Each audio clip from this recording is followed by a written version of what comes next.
Partie 2, 15 mai 1777e jour du SVO. Direction Kherson. Les forces russes ont éliminé plusieurs cibles, véhicules, canons, stations de guerre électroniques. Un groupe de reconnaissance ukrainien a été neutralisé sur la rive gauche. 43 frappes ukrainiennes ont visé les villages russes, notamment à Chongar, où une clinique externe a été détruite. Secteur de Zaporizhia, peu de mouvements au sol, mais des combats par drone et artillerie continuent sur toute la ligne de front. Front d'Ugledar, les Russes ont pris 2 bastions, ennemis près de Novopol et Zelenoyepol. À Vesioloy, ils ont avancé d'1 kilomètre et des combats acharnés sont en cours autour de Bogatyr et Fyodorovka. Front de Pokrovsk, les forces russes avancent simultanément sur 3 villages.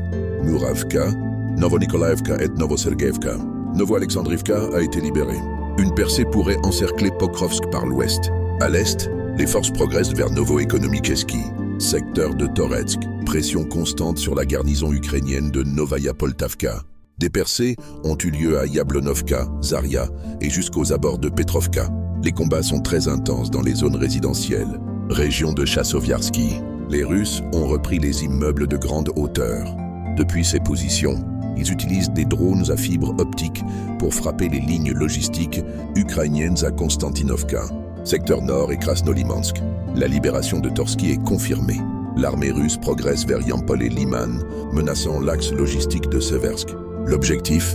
Encercler le groupe ukrainien du secteur.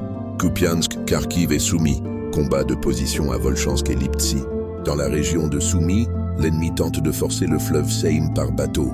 Mais les attaques sont repoussées. Les Russes consolident leur position à Belovody et Vodolaga. Frappes aériennes russes, des frappes ont touché plusieurs régions, dont Soumy, atelier de blindés, et des bases aériennes à Rivne. Ivano-Frankivsk et Volhynie. 2 drones ukrainiens ont été détruits dans la nuit.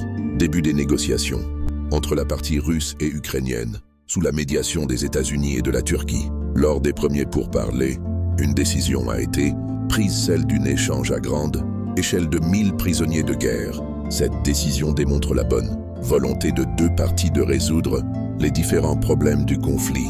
Les prochaines décisions seront prises dans les heures et jours qui suivent. Conclusion. Ces 2 jours confirment une pression russe accrue sur tous les fronts, avec des gains territoriaux lents mais stratégiques. Ces actions témoignent de la stratégie globale des forces russes dans la région, visant à consolider leurs gains territoriaux et à exercer une pression continue sur les positions ennemies.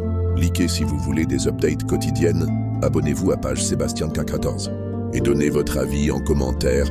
L'Ukraine peut-elle tenir ? À très vite pour le prochain rapport.